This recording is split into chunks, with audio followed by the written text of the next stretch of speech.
करूँगा आपको समझ में आएगी।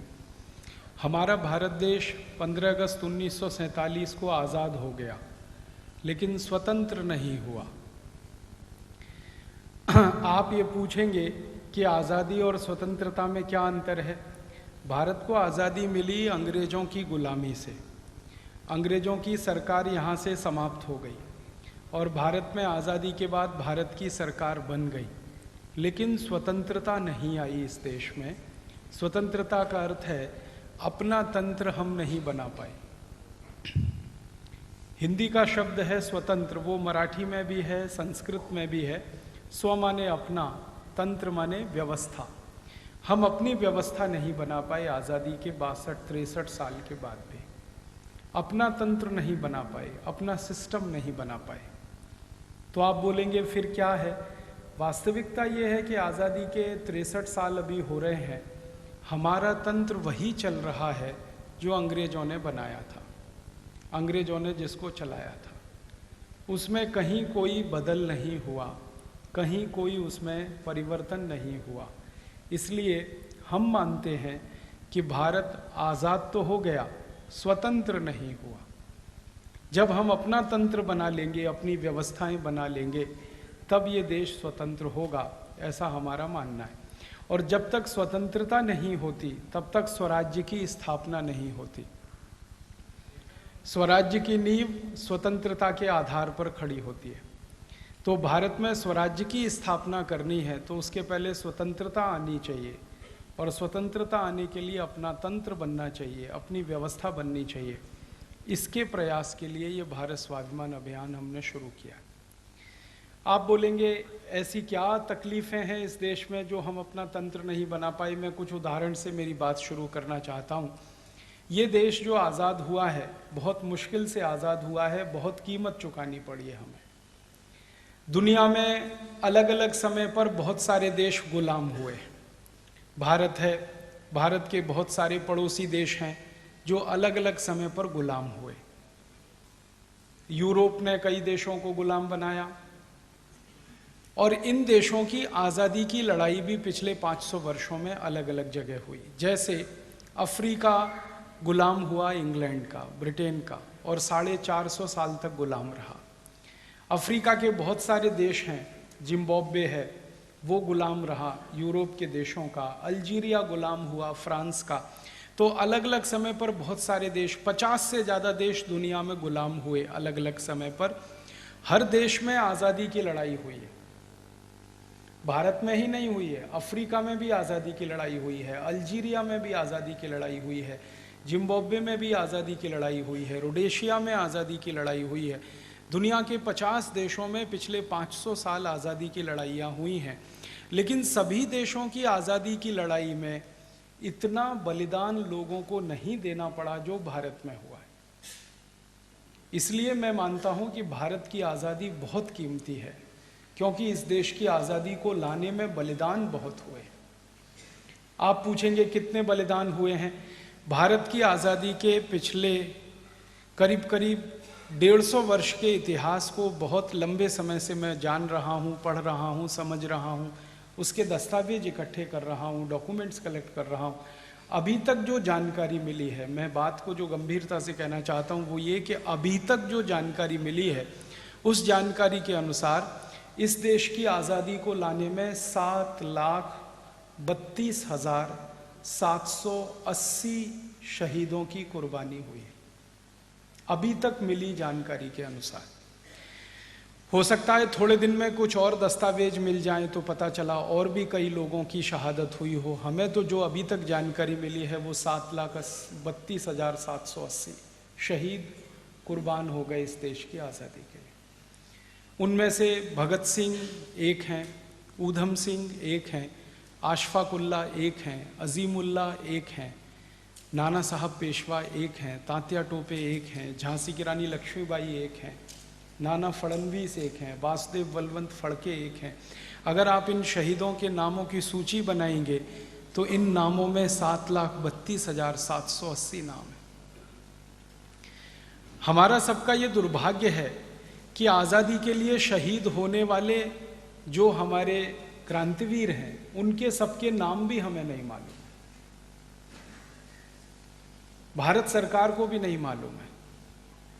बहुत दिन मैं भारत सरकार के साथ इस विषय पे बात करता रहा कि हमें हमारे शहीदों की एक सूची बनानी चाहिए, कम से कम पूरे भारत के लोगों को ये जानकारी देने के लिए, माहिती देने के लिए कि आज़ादी में कितने लोग शहीद हुए हैं। तो सरकार कहती है वो सूची पूरी नहीं है, अधूरी है। और अधूरी क्यों है? क्योंकि जो जो लोगों ने शहादत दी है उनके दस्तावेज पूरे अभी एकत्रित ही नहीं हो पाए हैं। अलग अलग समय पर अलग अलग दस्तावेज मिलते हैं, फिर जानकारी अलग अलग मिलती है, तो पता चलता है कि इतने शहीद अब तक हमारी जानकारी में हैं जो इस देश के लिए कुर्बान हो गए, जिन्होंने अपना सब कुछ इस देश के लिए न्यौछावर कर दिया। हम भारत के बाहर के देशों की आज़ादी का इतिहास जब पढ़ते हैं, तो जैसे अफ्रीका की आज़ादी का इतिहास मैंने पढ़ा तो पता चला कि कुछ हज़ार लोगों की कुर्बानी हुई और वो देश आज़ाद हो गया।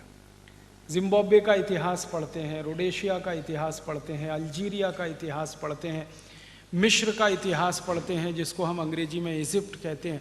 इन सभी देशों की आज़ादी की लड़ाई में कुछ हज़ार लोगों की कुर्बानियाँ हुई हैं, लेकिन भारत अकेला एक ऐसा देश है जहाँ की आज़ादी के लिए 7,32,780 लोगों की कुर्बानी हुई।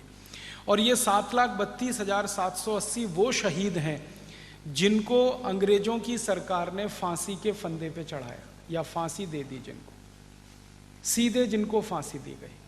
ये वो लोग हैं जिनको अंग्रेजों ने भारत की जेलों में फांसी दी और जिनको अंग्रेजों ने इंग्लैंड की जेल में फांसी दी। आप जानते हैं कुछ शहीदों को फांसी लंदन में हुई, इंग्लैंड में हुई। जैसे शहीद ऊधम सिंह, उनको लंदन में फांसी दी गई। मदन लाल धिंगरा, उनको लंदन में फांसी हुई। भगत सिंह, राजगुरु, सुखदेव को लाहौर में फांसी हुई, जो भारत का अंग था। तो कई शहीद ऐसे थे जिनको विदेशों में फांसी हुई, इंग्लैंड की जेलों में फांसी हुई, और कुछ शहीद ऐसे जिनको भारत की जेलों में फांसी हुई। दोनों मिलाकर 7,32,780 हैं। इसके अलावा ऐसे बहुत लोग हैं जिनको अंग्रेजों की पुलिस ने गोलियां चलाकर मार दिया। अंग्रेजों की पुलिस के आमने सामने में शहीदों की कुर्बानी हुई। हम तो उनको भी शहीद मानते हैं क्योंकि वो किसी शहीद से कम नहीं है। अंग्रेजों की सरकार की नीतियों का विरोध करते हुए, अंग्रेजों की सरकार का कानून विरोध करते हुए जिन भारतवासियों पर गोलियां चलाई गईं और उसमें उनकी मृत्यु हुई, वो भी शहीद हैं इस देश में। वो कोई साधारण नागरिक नहीं है। और इसके अलावा अंग्रेजों की पुलिस का अत्याचार सहन करते हुए जो भारतवासियों की शहादत हुई, जैसे हमारे देश में कई शहीद ऐसे हैं जिनको अंग्रेजों की पुलिस ने लाठियों से पीट पीट कर मार दिया। उनमें से एक का नाम तो आप सभी जानते हैं, लाला लाजपत राय। उनको तो सिर में इतनी लाठियां मारी गई थी कि उनको ब्रेन हेमरेज हो गया था और उसमें उनकी मृत्यु हुई थी। लाला लाजपत राय को अंग्रेज सरकार भारत का शहीद नहीं मानती। वो पुलिस के साथ मुठभेड़ में मारे गए, ऐसा अंग्रेज सरकार कहती है। लेकिन हम तो ये बात नहीं कह सकते लाला लाजपत राय के बारे में। हमारे लिए तो लाला जी भी वैसे ही शहीद हैं जैसे शहीद आजम भगत सिंह है। तो अंग्रेजों की पुलिस की लाठियां खाकर, अंग्रेजों की पुलिस की गोलियां खाकर जो भारत के क्रांतिवीर शहीद हुए हैं, और अंग्रेजों की सरकार ने जानबूझकर जिन भारतवासियों को मरने के लिए मजबूर कर दिया है, उनकी संख्या जब जोड़ने की कोशिश हमने की तो वो करोड़ों में है। मैं एक उदाहरण से मेरी बात समझाता हूं। भारत में जो क्रांतिवीर ने सबसे पहले अंग्रेजों की सरकार को हटाने की और अंग्रेजी शासन व्यवस्था को ख़त्म करने की कसम खाई थी, वो नाना साहब पेशवा थे। आप जानते हैं कि मूलतः पुणे के रहने वाले थे, लेकिन यहाँ से उनको हटा दिया गया। उनकी पूरी रियासत, उनका पूरा राज्य अंग्रेज़ों ने छीन लिया। बाजीराव पेशवा का सारा रियासत, पूरा राज्य अंग्रेज़ों ने छीन लिया। उनको यहाँ से उत्तर भारत में चले जाना पड़ा अपनी जान बचाने के लिए। उत्तर भारत में कानपुर के पास एक छोटा सा नगर है बिठूर, वहाँ पर उन्होंने रहना शुरू किया और बिठूर में बैठकर क्रांति की पूरी योजना बनाई नाना साहब पेशवा ने। तो उनके सहयोगी थे तात्या टोपे, उनकी सहयोगी थी झांसी की रानी लक्ष्मीबाई, उनकी सहयोगी थी रानी झलकारी बाई। ये सब ने मिलकर आज़ादी का पहला स्वप्न देखा और इस देश का पहला स्वाधीनता संग्राम लड़ा। इस स्वाधीनता संग्राम में लड़ने के बाद अंग्रेजों ने जो उनसे बदला लिया, उस बदले में उन्होंने क्या किया कि जो क्रांतिकारियों के शहर हुआ करते थे, जैसे नाना साहब पेशवा का शहर था बिठूर, ऐसे ही लखनऊ था दूसरे क्रांतिकारियों का शहर, बेगम हजरत महल और उनके सहयोगियों का। तो अंग्रेज सरकार क्या करती थी कि इन शहरों को चारों तरफ से बंद कर देती थी। अंग्रेजी में एक शब्द होता है कॉर्डन्ड ऑफ, माने सब तरफ से बंद कर दिया पूरा शहर। अब ना खाने की सामग्री उस शहर में जाएगी, ना शहर का कोई नागरिक वहां से बाहर आएगा। अभी जो कर्फ्यू जैसी स्थिति होती है वैसी अंग्रेजों के ज़माने में बहुत शहरों में हो जाया करती थी। चारों तरफ से शहर को सील कर दिया, 5 दिन के लिए, 10 दिन के लिए, 15 दिन के लिए, 20 दिन के लिए, 1 महीने के लिए उस शहर में ना दूध जा सकता है, ना सब्जियां जा सकती हैं, ना भाजी जा सकता है, ना खाने पीने का सामान जा सकता है। और वो स्थिति में लोग भूख से मर जाते थे। उनकी अगर संख्या हम जोड़ना शुरू करें तो ये संख्या 4.5 करोड़ है। अंग्रेजों की सरकार के कठोर नीतियों के चलते, दुर्नीतियों के चलते जो लोग भूख से मरे, अंग्रेजों की सरकार ने तोप के मुंह से जिनका शरीर बांधकर गोले से उड़ा दिया। आपको मालूम है बहुत बार ऐसा होता था कि हमारे क्रांतिकारियों का शरीर तोप के मुंह से बांध दिया जाता था रस्सी से, और उसमें गोला दागकर उड़ा दिया जाता था वो पूरे शरीर को, तो परखच्चे उड़ जाते थे, चिथड़े हो जाते थे शरीर के। तो जिन भारत के क्रांतिवीरों को, शहीदों को अंग्रेजों ने तोप के मुंह से गोला बांधकर उड़ाया, जिनको भूखे मरने के लिए मजबूर कर दिया, जिनको गोलियों से मारा, जिनको लाठियों से मारा, जिनको तड़पा तड़पा कर अंग्रेजों ने मारा, नाखून खींच दिए, सब खाल उतार लिया, ऐसे लोगों की संख्या जब हम जोड़ते हैं तो वो 4.50 करोड़ है। माने 4.5 करोड़ लोग इस देश की आज़ादी के लिए परोक्ष रूप में शहीद हुए हैं और 7,32,780 शहीद प्रत्यक्ष रूप से शहीद हुए हैं। दोनों को मिला दिया जाए तो ये बहुत बड़ी संख्या बनती है। दुनिया के किसी देश में इतना बड़ा आज़ादी का संग्राम नहीं हुआ है जो भारत में हुआ है। इसलिए मैंने आपको कहा आज़ादी बहुत कीमती है, जो भी मिली है हमें बहुत कीमत हमें चुकानी पड़ी है उसकी। आसानी से अंग्रेज इस देश को छोड़कर नहीं गए हैं, बहुत मुश्किल से हमने अपने देश को उनसे छुड़ाया। तो 4.50 करोड़ तो परोक्ष शहीद हैं, 7,32,780 प्रत्यक्ष शहीद हैं। दोनों मिलाकर इतनी बड़ी संख्या दुनिया के किसी देश में नहीं है जो आज़ादी के लिए शहीद होने वाले लोगों की हो। अपना देश बहुत मुश्किल से आज़ाद हुआ है, बहुत जानें हमने गंवाई हैं, बहुत कीमत हमने चुकाई है। ये हमें हमेशा याद रखना चाहिए। ये भारत का वो इतिहास है जो हर व्यक्ति को याद होना चाहिए, हर बच्चे को मालूम होना चाहिए, हर देश के नागरिक को पता होना चाहिए कि कितनी कीमती है ये आज़ादी। अब इससे भी बड़े महत्व की बात है जो मैं कहना चाहता हूँ कि जिन शहीदों ने ये आज़ादी लाई हमारे लिए, हमने तो कोई कुर्बानी नहीं दी है। कम से कम मैं अपनी बात कह सकता हूँ, मेरी उम्र के बहुत सारे युवाओं की बात कर सकता हूँ, हमने तो इस आज़ादी की लड़ाई में कोई हिस्सा लिया नहीं है। लेकिन हमारे से पूर्व की जो पीढ़ी है जिसने बहुत सारी तकलीफ़ें सहन करके ये आज़ादी लाई है, उन शहीदों के, उन क्रांतिकारियों के कुछ सपने रहे और उन सपनों को पूरा करने के लिए उन्होंने अपना बलिदान किया है। सारे के सारे क्रांतिकारी जो इस देश की आज़ादी के लिए शहीद हुए, वो प्रत्यक्ष हुए या परोक्ष रूप से हुए, उन सबके सपने कुछ ना कुछ रहे हैं।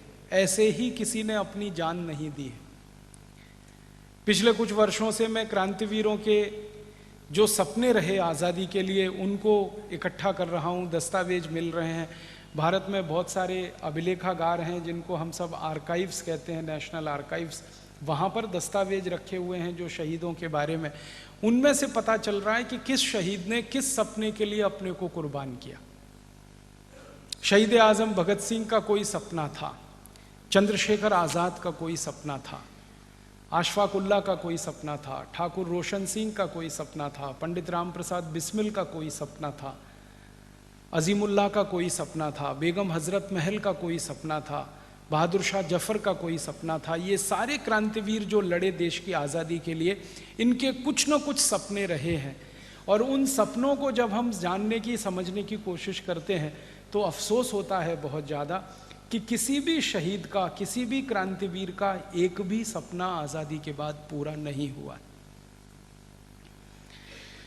हम आज़ाद हो गए 15 अगस्त 47 को, तो सबसे पहला काम जो था इस देश की सरकार के लिए, इस देश के नागरिकों के लिए, वो ये था कि हमारे शहीदों के सपनों को हम पूरा करें, जिन्होंने आज़ादी ला के हमको दी है।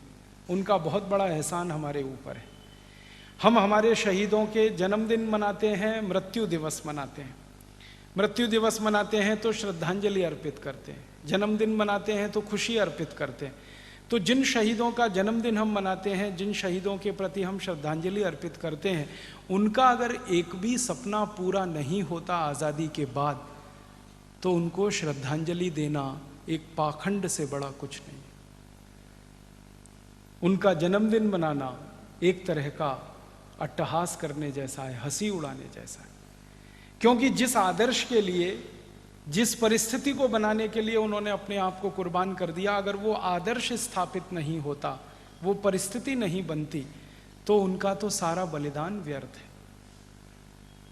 मैं एक दो नाम लेके बताता हूँ। शहीद आजम भगत सिंह को जब लाहौर जेल में फांसी हुई, उसके थोड़े दिन पहले उन्होंने एक पत्र लिखा, जिसको उन्होंने कहा कि ये मेरा घोषणा पत्र है और ये पूरे देश के लोगों को पता होना चाहिए। बात क्या थी?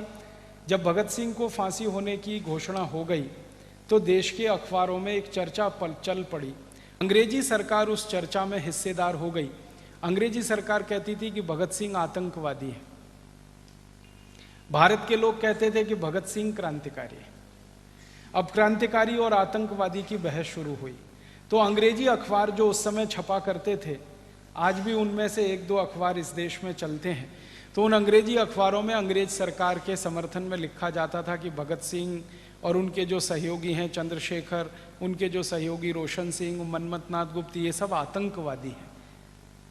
तो भगत सिंह को एक घोषणा पत्र जारी करना पड़ा और उनको ये बताना पड़ा कि हम आतंकवादी नहीं हैं, हमने बहुत सोच समझकर, जानबूझकर ये क्रांतिकारी कदम उठाया है और हमारे कोई सपने हैं जिनके लिए हम अपने को बलिदान कर रहे हैं। हम ऐसे ही साधारण लोग नहीं हैं, आतंकवादी नहीं हैं। उन्होंने जो घोषणा पत्र जारी किया था उसमें उन्होंने लिखा कि हम क्या चाहते हैं। उन्होंने लिखा कि हम चाहते हैं कि भारत से अंग्रेजों की सरकार चली जाए, अंग्रेजों की शासन व्यवस्था समाप्त हो जाए और उसके बाद भारत में जो व्यवस्था बने वो स्वदेशी व्यवस्था हो, पूर्ण रूप से स्वराज्य वाली व्यवस्था हो। तो उन्होंने जब घोषणा पत्र लिखा तो बहुत स्पष्ट कहा उन्होंने कि अंग्रेजों के जाने के तत्काल बाद इस देश में अंग्रेजों की शासन व्यवस्था चली जानी चाहिए। अंग्रेजों के जाने के बाद इस देश में से अंग्रेजों के बनाए हुए कानून समाप्त हो जाने चाहिए। अंग्रेजों के जाने के बाद इस देश में से अंग्रेजों के बनाए गए सब नियम बदल जाने चाहिए। अंग्रेजों के जाने के बाद इस देश में से अंग्रेजी चली जानी चाहिए। अंग्रेजों के जाने के बाद इस देश में से अंग्रेजी शिक्षा व्यवस्था खत्म हो जानी चाहिए। एक लंबा घोषणा पत्र है जिसमें 29 बातें उन्होंने लिखी और उस घोषणा पत्र पर शहीद आजम भगत सिंह ने सबसे पहले हस्ताक्षर किया।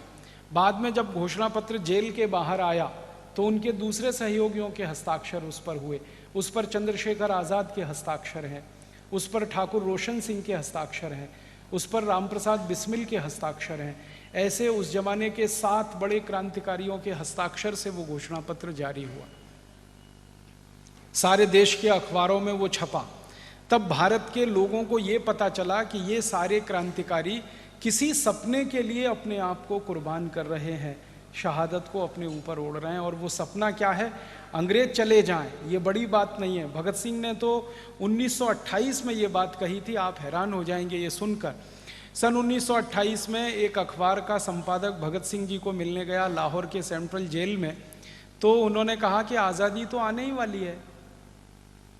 वो संपादक हैरान हो गया, आपको कैसे मालूम? उन्होंने कहा मुझे मालूम है आज़ादी आने वाली है।